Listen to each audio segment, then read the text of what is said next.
In this Jedi Survivor news update video, I will be sharing with you the release date and patch notes for the latest update titled Patch 5. Respawn have just shared this information, so we'll be going through it in this video, but before that, make sure you do subscribe to this channel so you won't miss any future news updates for this game. So EA and Respawn have just announced Patch 5 officially, as well as share when it will be releasing, plus its patch notes. Let's start with its release timeframe.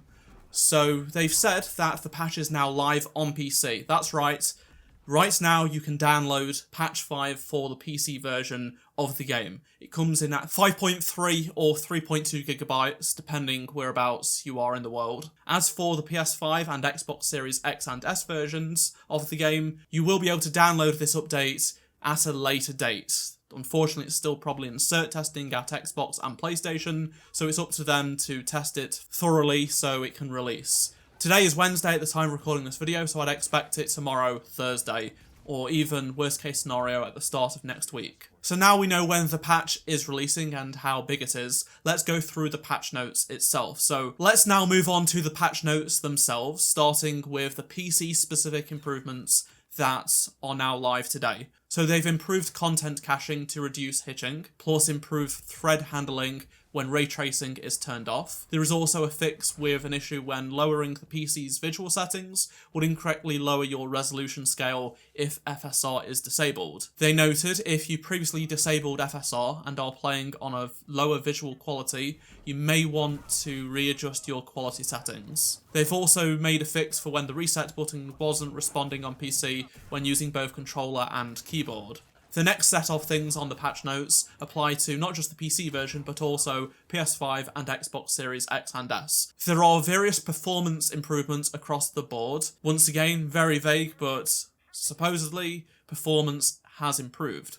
Stability has also been improved, so hopefully less crashes. There is a more robust detection of pre-order and deluxe edition bonus content in-game, preventing players from only randomly having access to the content. Various collision and navigation improvements to prevent issues where the characters could get stuck out of bounds. Dryer Thorn would sometimes become invisible, that has now been fixed. Music related fixes have been made. They've also fixed an issue where Bode wouldn't grab the Senator during some New Game Plus playthroughs. They fixed a bug where the Skritten would not appear correctly, as well as Dagon not appearing correctly in a cinematic. They fixed some rare occurrences of players being unable to progress further in the game even after reloading, and fixed a bug where the Grocco would disappear mid-combat. Cal would sometimes get stuck in a specific blaster state if dying, if he was in it, and that has been fixed, as well as a bug where BD1 wouldn't be able to open a door. Void tier interactions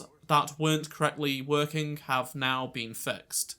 Plus, there is a fix for trying to load a corrupt saved game, sometimes leaving you in the main menu. It will now correctly attempt to load your backup save. They've improved the user experience for Kobo Matter turrets that players were previously unable to exit out of. There's a fix for the Rancor and the Wampa not correctly leaving Cal's XP behind when he respawns, plus a bug where the skills menu wouldn't correctly close. They've improved the sync for sound during one of the cinematics, and a fix for the environment not loading correctly on Kobo after Cal respawns. To top off this blog post, Respawn say more patches on the way. Work is continuing on improving your overall experience with Star Wars Jedi Survivor. Thank you for your patience and support. Be on the lookout for future patches across all platforms and let us know if you run into any further issues. I will be releasing a video covering all of my findings from this update on PC, measuring the frame rate and things like that.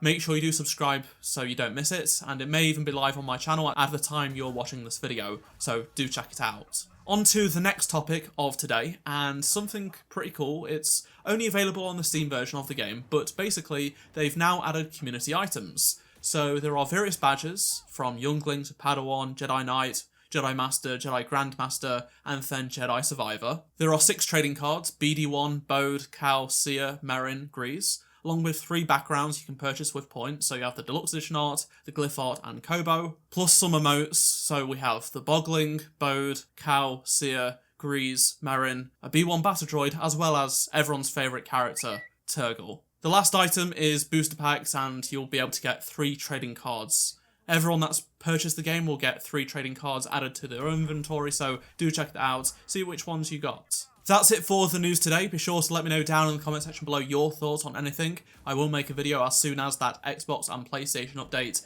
is out for you, so stay tuned. Drop a like to help support the channel, subscribe so you don't miss any future Jedi Survivor news updates, and if you did miss any of my previous videos, do click on the playlist on screen right now, and I shall see you in my next video. Goodbye.